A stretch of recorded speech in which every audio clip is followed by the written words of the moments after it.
We acknowledge the traditional custodians of the land of which we record this podcast, the Whadjuk people of Nungabuja. We recognise their continued connection to the land and waters of this beautiful place and acknowledge that this land has never been ceded. Welcome to Health and Safety Conversations. Here's your host, Tom Bourne. And joining us today is the wonderful and the awesome Nectarios Karanicas. Nectarios, how are you? Nectarios Karanicas is Associate Professor in the Health, Safety and Environment discipline of the School of Public Health and Social Work at QUT.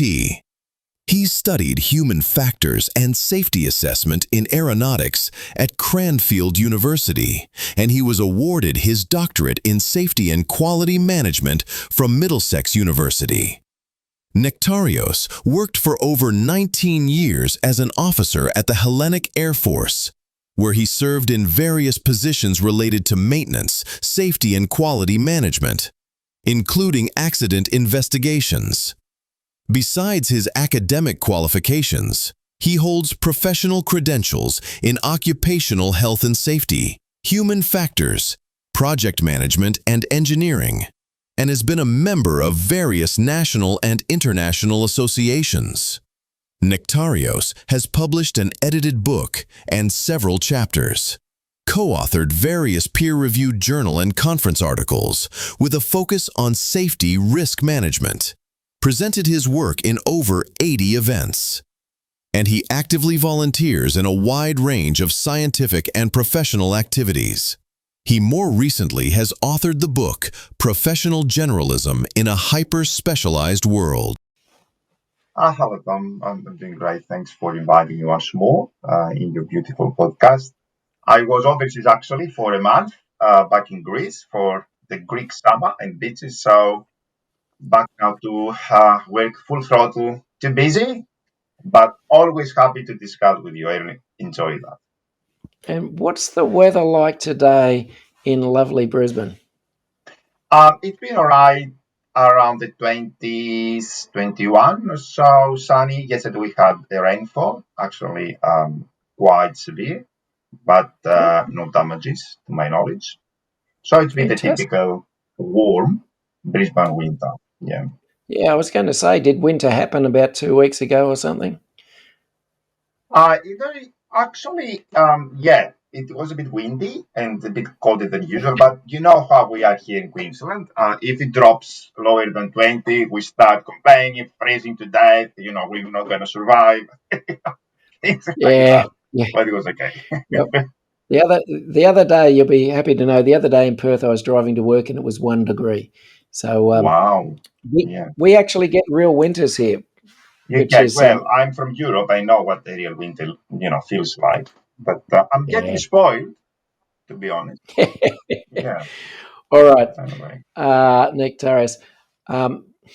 It was all. First of all, let me say it was absolute pleasure actually meeting you in person at the AIHS National Conference. That's something that I didn't think would happen, but I was really happy with. But what would you like to talk to us about today? So, I have been following many professionals on LinkedIn, and over time I have sensed and I have observed a tendency to discuss about the identity of the health and safety profession. So, quite a few perspectives, I would say, worries, concerns, whether we have a voice, whether we make a difference, what skill we should have, and the like, whether we should have a seat, over the table with senior management and things like that. And since I have been in this role in my previous, let's say, stage of my career, and now from the more scholarly perspective, I deal with many health and safety professionals through the AHS, the conference. But I have students also that study, and they are already health and safety professionals. We have frequent chats and discussions about the health and safety profession. So this is something I would like to discuss with you today, if you don't mind. Okay, absolutely. Can I ask a question to begin with? Yeah, sure. Go ahead. All right. Here's an interesting one. What makes a health and safety professional? Yeah, what makes a health and safety professional? So it is the combination of qualifications, of skills, competencies, and experience altogether. But because in the international framework we have this distinction between the safety practitioner and the safety professional. What I often tell my students and other colleagues is that the safety professional is the safety practitioner, let's say, is like a teacher. So what does a teacher do in the class when we're talking about, of course, the school environment? Is the one that, um, for example, knows the truth, has information about the topic, and conveys that information, implements that. So that's like a teacher. That's like the safety practitioner. You have some skills and competencies, and they implement those. If we want to name ourselves as safety professionals, this means that we do not just know, we generate knowledge. We're the ones that we lead the discipline, the health and safety discipline. So if somebody claims that is a safety pro, but the only thing that they do is to write down procedures, whatever methods, and do risk assessments and run investigations and audits, and they do not advance the profession, do not degenerate and share knowledge through their practice, to my humble opinion, there's no profession there. That's practice, that's safety practice. I hope I answered your question. Mm. It's like the university professor. It's like the university professor and the teacher. So the teacher Yeah, conveys no, knowledge, that's good. explains, accepted truths, theories, information, but the university professor generates knowledge and new truths. This is what I expect of a safety professional.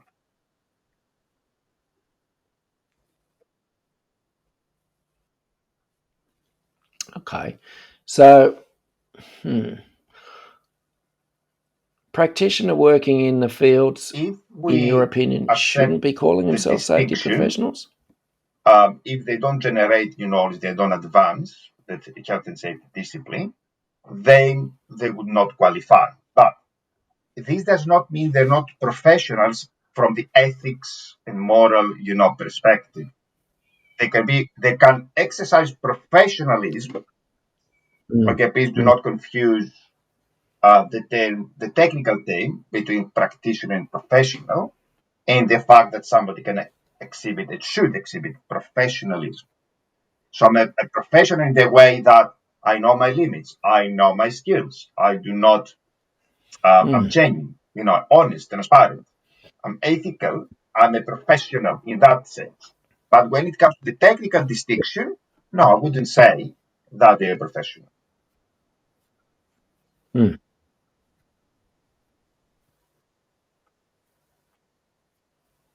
Yeah, yeah. Do you think there's any likelihood that we will get a sort of semi-formalized structure that's actually accepted within the industry? That's me being careful not to say the word profession, within the industry, so that Yes, people would I'm not sure be, I we don't know, want it certain tiers because of level of this influence? might go against prevalent beliefs and may offend people or may push Okay. people and people do not like it. Although there is fertile ground, as you can see, lately we have quite a few case law, court cases where health and safety professionals are charged or actually become key players in the case, meaning that the society, the law, the legal practice, the courts recognize that we have a role to play and we should be serious about what we advise and what we implement and how we actually consult with, everyone. So there is a fertile ground, I think. but I'm not sure something like that would happen. It's a long way. It's a long way. We need to put in place too many things to reach to that stage. But do we want that? That's the question, of which I do not have an answer. But I'm going back to the influence part. Why do you want to do that? I don't know if you have come across the book by Sidney Dekker about the safety priesthood. That actually Sidney says that we have created a system of rules and myths and rituals similar to religious traditions, and like we just introduce rules like the commandments in religion and things like that. And we are the gatekeepers of accepted practices or whatever. So, with all respect to Sydney, I think there is a huge misunderstanding. In religion, in some religions, we have, like in the Hebrew, in Christian religions, we have three roles in systems. We have the role of the king, the role of the priest, and the role of the prophet. Okay. So the king, you understand, is one that rules. And within organization, this is reserved for senior management, boards, directors, so we can at least agree that those are the kings, in brackets, in quotes. Then the priest in religion is the one who mediates, who is the intermediary between the people and the king. Okay? So that's the role of line management, of supervisors, the ones that directly interact with people, have responsibility to manage resources, and then they are like the connecting link between senior level decisions and policies and strategies and the implementation of those at the front line. So what we're left with, and we have not realized, is that we have the role of the prophet. So what is a prophet in religious terms? Is the one that has the expertise that can see it in the future, in the future, can understand the context and say, guys, if we follow this way, you're gonna end up here. But if you follow way B, or C or D, you have those alternatives that you might end up there. So I don't think we should be the priests. We should not be the priests, not because it's bad to be a priest. It's not the role we should have as health and safety professionals. We are, in religious terms, once more in quotes, the prophets. This is the equivalent. The other thing we do not understand is that typically, and please correct me if I'm wrong, in organizations, health and safety staff, managers, advisors, whatever you name them, are appointed by management, correct? You're recruited by management. You're not elected by the workforce. I'm not talking about the health and safety representatives. I'm talking about the employed professional. So, since you are appointed by management and not elected by the workers, you serve the interest of the employer. Yes. Full stop. All those big words, we are here, the voice of the worker, and to serve the worker, sound great. But in reality, that's one of the identity crisis factors. We think we are there to save the worker, but in reality, we are paid by management to advise the employer how to discharge the health and safety duties. This, of course, means that the organization keeps the worker healthy and safe. But we are an instrument of management. We're not an instrument of workers. And I will give you proof now. What do we ask workers to do if they identify a problem? To report. Beautiful. Especially when they try to resolve something, they risk assess, they don't have the proper control measures for the resources, and we say report it. Good. Report it. So the health and safety advisor, staff manager. Let's say that there is a problem and the organization has the resources to lower the risk so far as reasonably practicable. But they do not do that. They don't want to give the money. They don't want to invest the money, but they came. Do you know any health and safety professional that reported the employer to the regulator? No. So that's proof that we do not represent the worker, and we have instruments and we That would be save zero. management. None. That's very important to keep. It's not bad. It's not bad, but we do not acknowledge. Please go ahead. I think you want to ask something. No.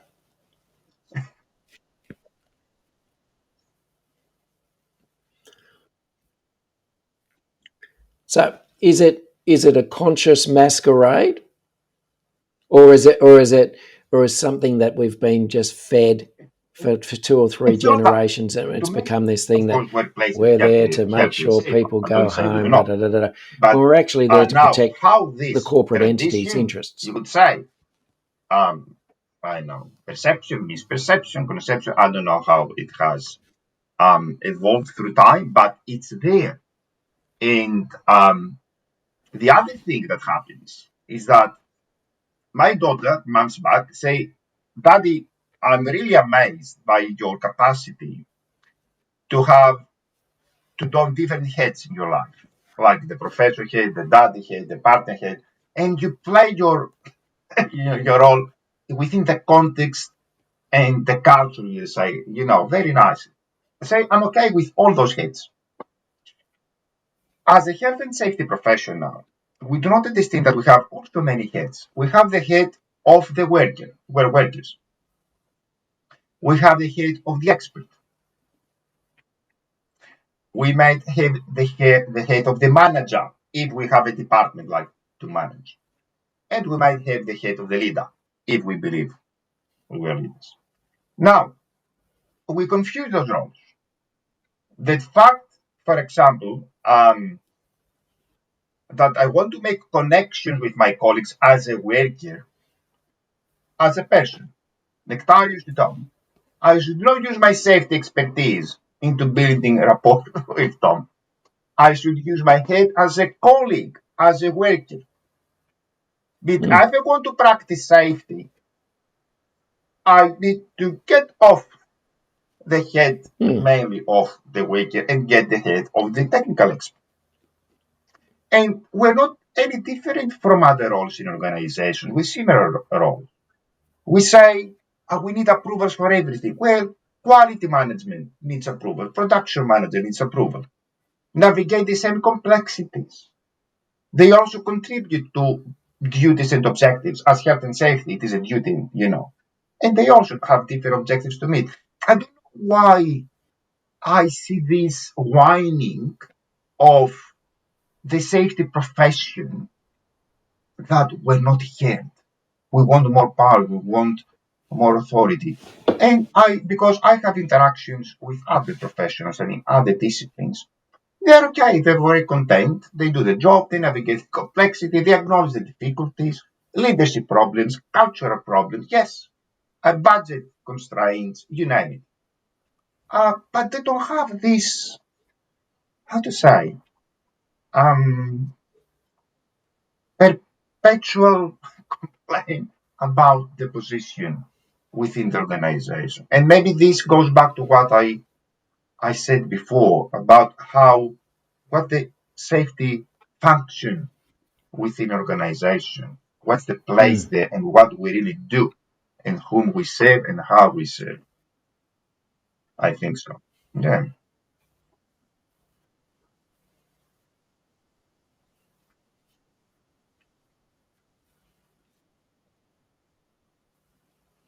Okay. Where I may have an inkling of where you think safety should sit, because we may have had a conversation about this, I don't know, about a month or so ago, where I said something and you basically educated me. And I'm proud to say I got educated because, safety, believe it or not, I'm not always right. Health and safety is a duty. Just for everyone else, where should safety sit within an organization? Should sit straight below the ones that are actually charged to exercise the duty, which is a direct line to the director, to the senior, the board, whatever structure, an organization has. Okay, so that's very important to understand. We had a short discussion about that. Now, we confuse the fact that while we exercise the duty, we might have objectives. That's another story. If we want to increase, to boost the well-being of our employees, to boost, morale and productivity and everything, that would be an objective. To maintain the health and safety of people, it's a duty. So the ones with that duty or contributing, advising the PCBU, the employer, so the duty should have a direct reporting line to the ones, to the directors. The ones that are there to increase productivity, to retain people, to keep people, happy mentally, of course, and the like. So we're talking not about health, we're talking about boosting people because enhancing things could be in any other part of the organization, like human resources, to educate people, to train people, to support people, to increase resilience. So that's another part. I think the discussion that we had came back to the fact about the importance of the health and safety within organization. And you say, what's going to happen with a small business? You remember you asked me, how about the family business? How about a medium enterprise? How are you going to, do not have the resources to recruit Tom, to do safety? Say, well, they have the resources to pay an accountant to do finances. So they need to find the resources to pay a safety consultant to do the safety advice. I don't understand the argument there. But anyway, that's a long story. Nevertheless, I get back to this question. Our profession, and by extension, other disciplines and professions around, suffers from the false separation between safety and health. We talk to people about safety. We don't talk to people about health. And health is what we serve. Safety is the instrument. I don't know, and I'm not sure whether you agree with that, but safety is what we practice to achieve health, to maintain health. So when we go to people and we talk about your safety, maybe it creates some tensions and some reluctance. But why don't you go to people and not talk about your instrument, how I'm going to keep you healthy, but about health. Health is very personal. And you can connect with people easier when you talk about health. If you go to the senior board, if you go to line managers and talk about safety, because of many reasons, and we don't have the time to analyze them today, they will probably somehow resist. But we talk, you're here to ensure the health of people. It's another story altogether, which is the reality. And we don't use this secret weapon to make an influence.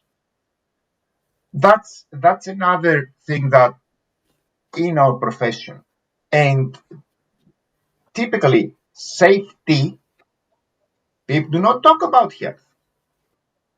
Talk about safety. It's like you go to your cardiologist, who is a technical expert, okay? And instead of talking about your health, the medical expert talks about cardiology. First, let me tell you, you have a health problem here. You have a health issue here. You have a risk profile, okay? And they say, when you acknowledge, yes, what can we do? Then they use cardiology to advise you what you can do. So, when we go to people, we need to highlight the health that is at risk. It's not safety at risk. Safety cannot be at risk. Safety is practice.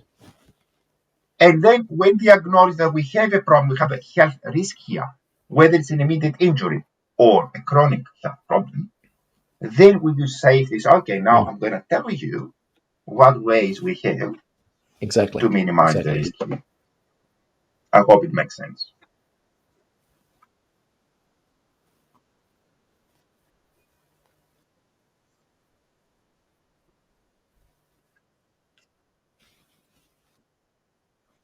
Yeah, yeah. No, that's brilliant. I like that. I like that. Because I would have said, if before we had this little discussion, I would have said most And that's a safety huge professionals thing. have It's actually not a very huge difference. limited It's the knowledge reality, about health but we don't matters. acknowledge as a But if it's profession the about reality. protecting And people's health, that's a okay, which different is matter important. and And then I see different on kettle of LinkedIn, fish. going Yeah. back to the profession where we are, um, exceptional people. They say that my Yes. one of my roles, maybe my hustles, is to educate managers and workers to grow them and professionally develop. No, that's human resources in the training department. You can contribute to that. You can contribute to that. Of course, you can. But who appointed safety professionals as the organization psychologists, I would say, of the Yeah. Yep. organization, that want to drive everything in a specific way they believe it's the best one, instead of focusing our time and resources where it matters most, which is health. And then, if you have spare time, I'm with you, Tom, and you have a passion about something, your expertise, contribute to other initiatives. But see about the health, because this is the mission. Mm. And then do other things. And it's a distraction, I think. I know where we're heading, but we're not change makers. No, we're influencers we can be. We can influence, we can advise, we can show the way, we can provide the instruments, we can provide the tools. Changing others is a very huge claim to make. I don't want to be changed by you, Tom. I want to discuss with you. I want to hear you. Yeah.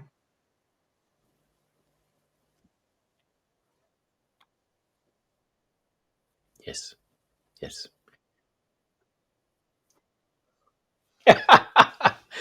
All right. I, I want to follow up on this a little bit. If we are influencers, but if we are quite correctly employed by the employer, the PCBU, the organisation, whatever you want to call them, and not The one does by not the exclude the workers, other. etc. But Should we be actually trying to because we have influence so much body of knowledge talking workers' about leadership, behaviour, or should we be just trying to the management, influence and and advise they senior set the management pace within the within organisation? organization, the priorities. We should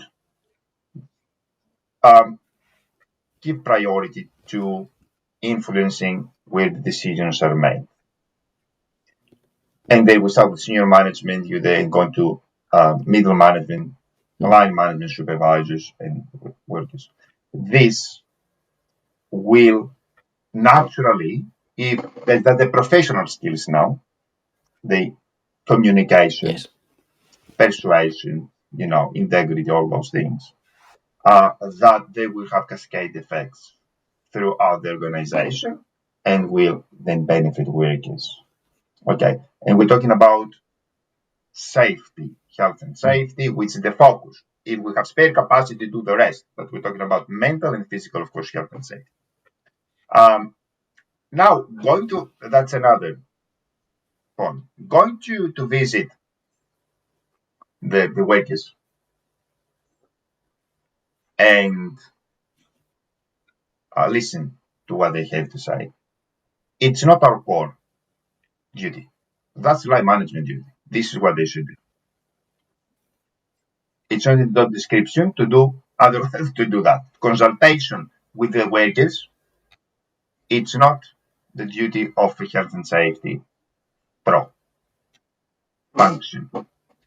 However, it's good to do it. Mm. First of all, Yeah. especially when we have the opportunity to do a risk assessment, we want to see, okay, what we risk assessing, not to do, to help them perform a risk assessment, to understand the context so we can help them a bit more, or advise about controls and measures.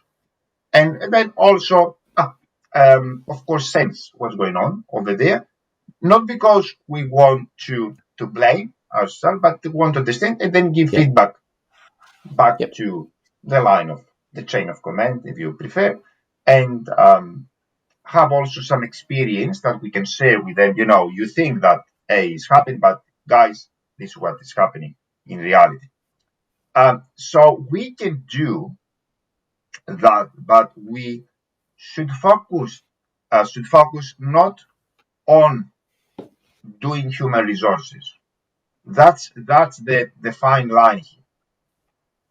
People become the confessors of the organization. I have a colleague that's very frustrated. He says each time we call each other, he's stressed because everyone calls Tom about all possible problems that you can imagine, because he has spoiled the system, and he acknowledges that, by going there and be the parent, the mommy and daddy of the organization. And half of his time he spends on line management, operations management, human resources management, whatever, and only half or less on health and safety. That is his primary role and duty. Now, if we have aspirations to influence people from inside, leave the health and safety profession and become a line manager. I was a line manager for quite some time. I enjoyed it a lot. Yep. Become whatever you want, a senior manager, find a job, a seat around the table, wherever you want to go. But putting so many things on our heads, on our shoulders, and then getting distracted from health, to me, is dangerous. And we give this impression that we are here for everything. We're here for everything. And this is, to, at least in my experience, where I was back in the defense sector, whatever was not falling under the portfolio scope of whatever function, send it to health and safety. They will manage, something like that.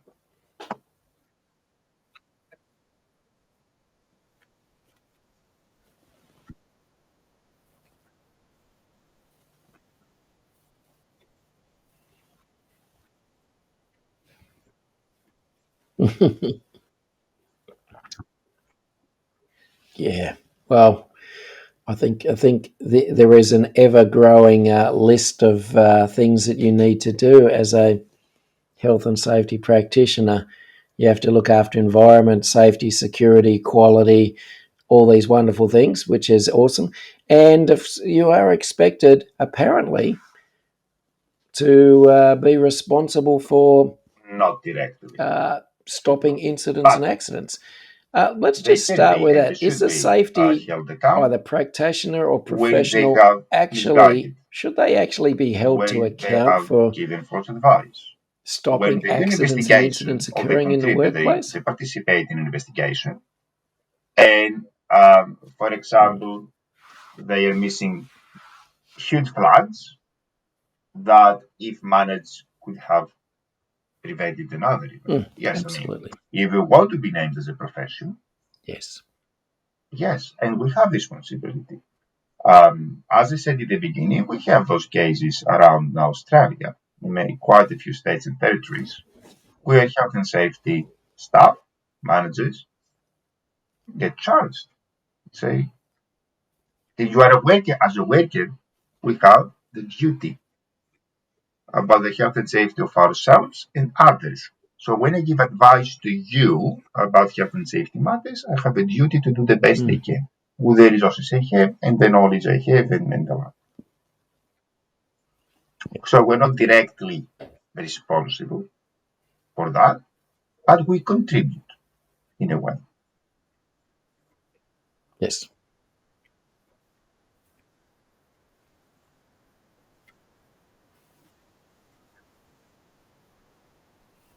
Mm.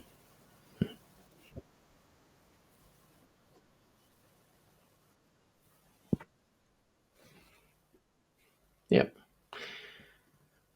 Just curious, where do you think it I haven't done became research on that, but based on almost my the knowledge and accepted experience, fallacy this that happened when safety was we responsible for started influencing trying the to hearts and interpret minds of workers in the course of relation to their accidents beliefs and through practices about safety? organizational psychology and behavioral safety and things like that. So what happened there that we fell into a trap. So because the perspective, the viewpoint of understanding, interpreting an accident got another flavor. So we didn't have the technical parts of safety, we had the behavioral parts of safety, we have the systemic problems, organizational issues about safety, which is the lens, of course, which we should think. For some reason, plus the fact that quite many colleagues and scholars from the humanities and areas like sociology, psychology enter the profession.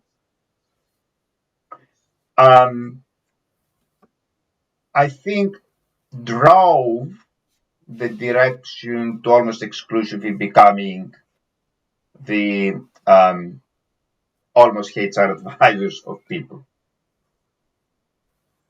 Okay, so I don't be careful. I don't say that it's not within the scope to understand human behavior and organizational systemic effects and all those, latent errors and top-down, bottom-up approaches and excellent theories and research.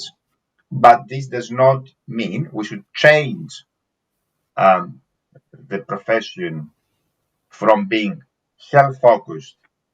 We do risk manage harm to health is what we manage, the risk of harm to health through safety, physically, emotionally, and cognitively, mentally, yes.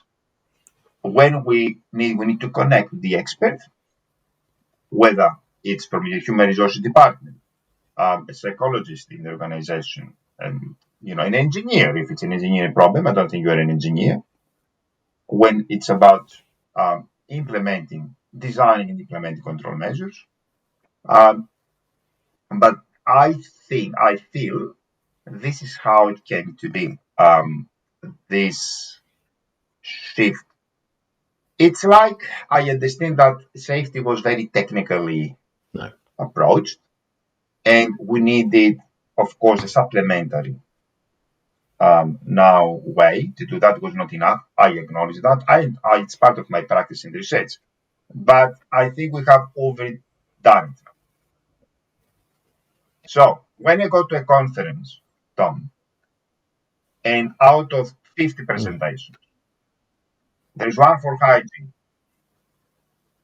hygiene, another for ergonomics, which are very technical and important things because hygiene is about exposures, ergonomics is about Mm. interactions, and third, about energy management, like we call process safety, also with fires, and I so know those all are the about three it.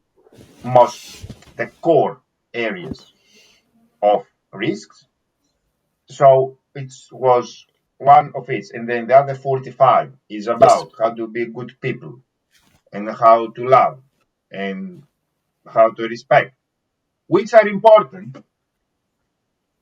Um, I think I'm afraid in the message because I seen students of mine there. So what is the message they get? It's about being a good communicator, an influencer, to a good leader, and then if you are asked to assess something with a chemical, you have no idea. Yeah. So what is the message we're sending as a professional? Maybe you're a seasoned Yeah. professional. You can filter those things, and you can, for example, adapt your practice as necessary. The new professionals, what are we promoting out there.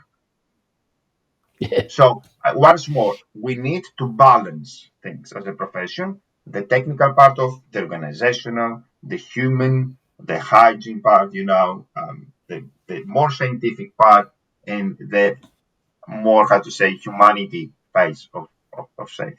And to finish Yep. this Yep. part, if we agree that we have this hierarchy of controls, okay, the elimination, substitution engineering, admin, and TP, what is all this discussion about? Admin. So we have a huge body of knowledge that says admin and TP are the weakest forms of controlling risks, and 90% of the discussion is about admin. If we follow the procedure, is admin. If we comply with the policy, is admin. Do you understand what's the paradox here? So we say the gravity should be in finding solutions that are more robust and less human dependent, human performance dependent. And the discussion in the profession out there, as far as I can see, most of it, not everything, is about admin. Mm-hmm. Where are we going? I don't know.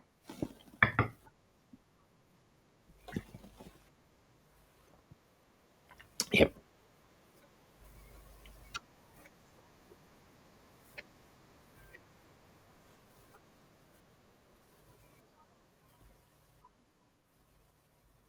Yep. Yep. Yep. All right. I'm going to ask you a question, and I'm expecting an interesting answer. Okay. You talked about using professionals to deal with No, certain specialty nice type things question. like engineering. First of For all, the an risks are managed engineering by the problem organization, not requires by a probably person. the input and advice Let's of start an with that. engineer. It's not a patient Okay, based. psychosocial Now, risks. as with all other Should they be risks, managed the by health and safety profession must a be safety competent professional or and by knowledgeable a psychologist regarding or the human hazards, resources? the effects, ways to assess, and possible controls. And having this knowledge, to relay that knowledge to the organization, whoever that in the organization is, the line manager, the senior manager, the director, and depends, and help the organization, support the organization in managing the risk. The health and safety professional should not manage risks. We're not there to manage risks. Now, in the course of that, yes, the health and safety professional should be searching for information about what's going on in that space to inform the organization. If there's an intervention that we cannot decide within our workplace, and Tom is the expert into that, we should call Tom. As we do with when I have silica dust and don't have the monitoring pump there to collect the sample and send it to the lab. I call Yep. Tom the hygienist. As simple as that. But as with all hazards, whether it's physical, chemical, biological, psychosocial, it is very important indeed to keep abreast of what's happening, because one of the pro skills, Yep. the professional, the practitioner skills, is when I receive your report, Tom, or your recommendation and your proposal, to have the critical thinking and knowledge and background to understand your report, to debate with you. Not to doubt your experience, but to debate about, I know the context maybe better than you. Tom, nice idea, but here things do not work like here. Okay, can we? Now, if the health and safety person is not competent in that space, then this will create problems and gaps. Did I answer your question?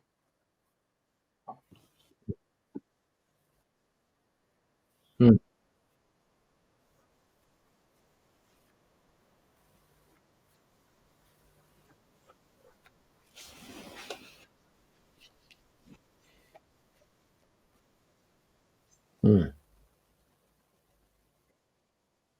Yeah, I think you did. Is it possible Well, that this can happen to well-meaning all professions. It's not something we safety can manage. That's practitioners why I said when we're who are talking thinking about they the must be distinction everything between to everyone professional could practitioners, actually exacerbate professionalism is what you're talking the about. damage done Is to something that individuals should by giving be a trait of everyone, well-meaning but whether maybe you are an ill-informed entry-level, advice. set for entry-level person, or whatever the PhD you have and whatever experience. And it's not easy to navigate information today. The good thing is that from the university, the academic perspective, we're pushed to publish Yep. open access resources since a few years now. The government bodies, the regulators have good resources out there, webinars. The professional bodies also do a good job. I would really ask our colleagues to be careful because some people are not making money while saving a cause. They're using the cause to make money. I guess you understood me. And if we want to keep this humane, approach and to be respected, when I read on LinkedIn, we have an accident. There was a Yeah. fatality, but not everyone died. And there is a health and safety professional claiming this is a safe to fail system.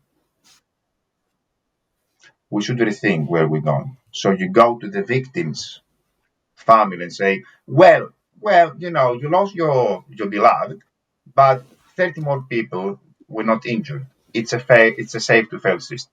I mean, we must be very, very careful. And this will actually make things even worse for the acceptance of the profession by the community and the society.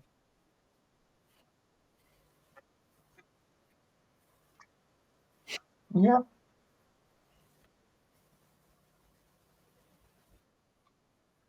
Yeah. Yeah. Absolutely. yeah. Yes, why? Because I realized that our profession, Yeah. the trigger was our profession, All right. has meet Changing people tack a little from bit. so many backgrounds, You wrote a lovely little book called from Professional engineering, law, Generalism in a management, Hyper-Specialized World. business, Firstly, psychology, why? And when I hold discussions with people, they cannot easily see health and safety from another lens. They all usually filter everything through the lens of the background.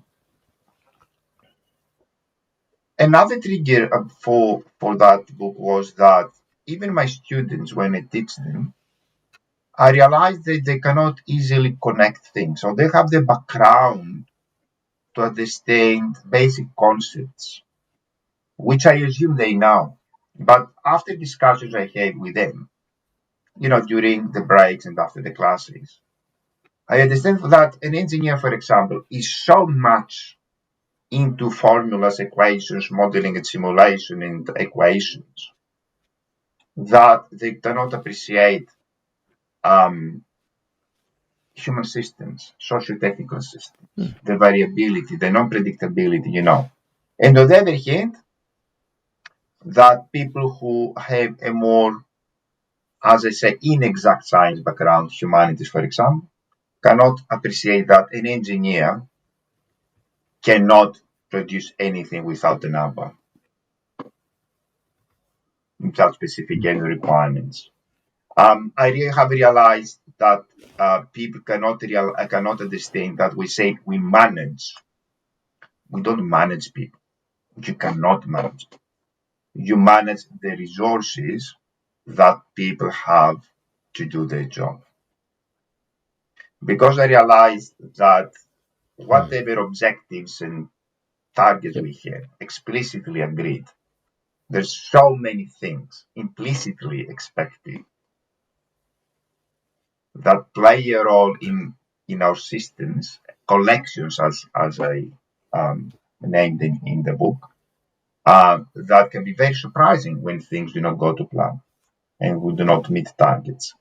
We're talking about change, and we focus the discussion too much on that system, like as the system is something abstract and not tangible, and that we're not the system. And I say we are the system.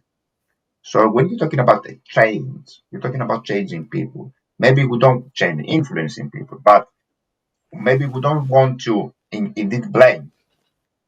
Of course, we don't want to point the finger on a specific patient that we interact.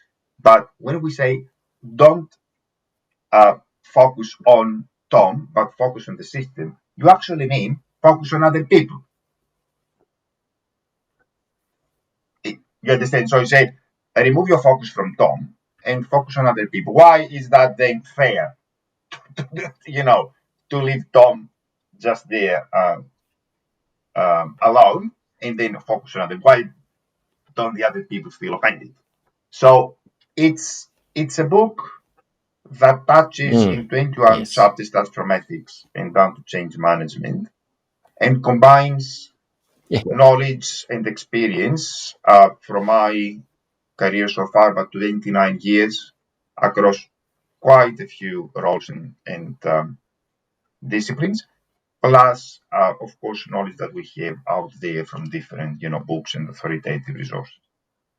Yeah, that's how the book came about to be.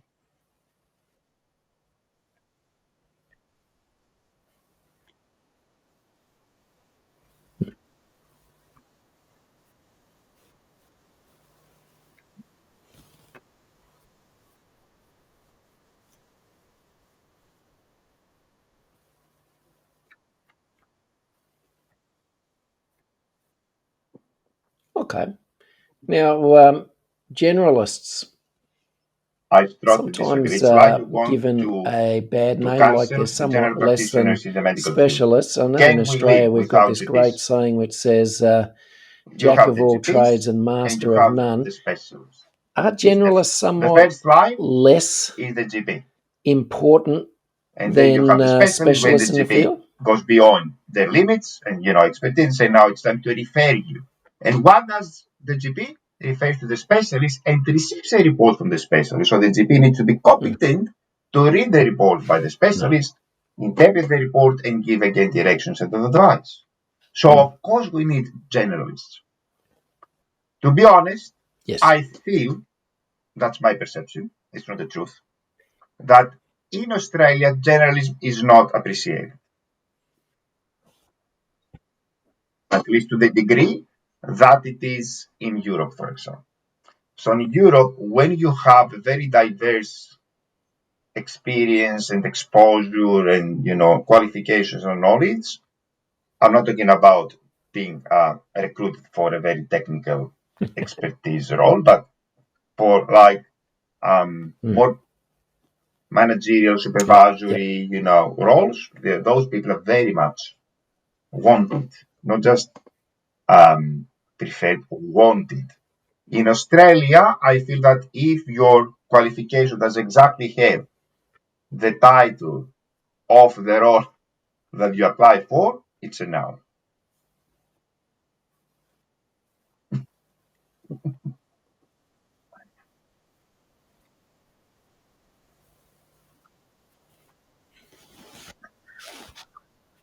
Yeah. Okay. Okay.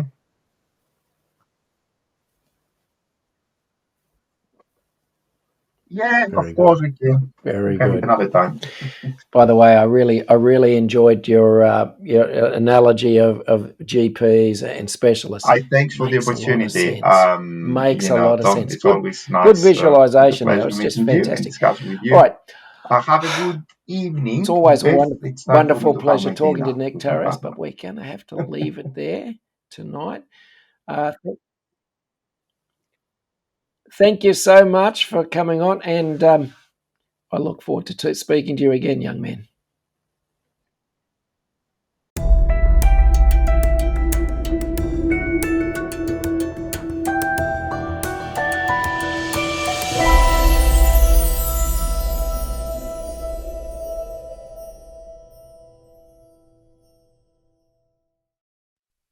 Thanks for listening to Health and Safety Conversations with Tom Bourne. Until next time, stay safe and enjoy the rest of your week.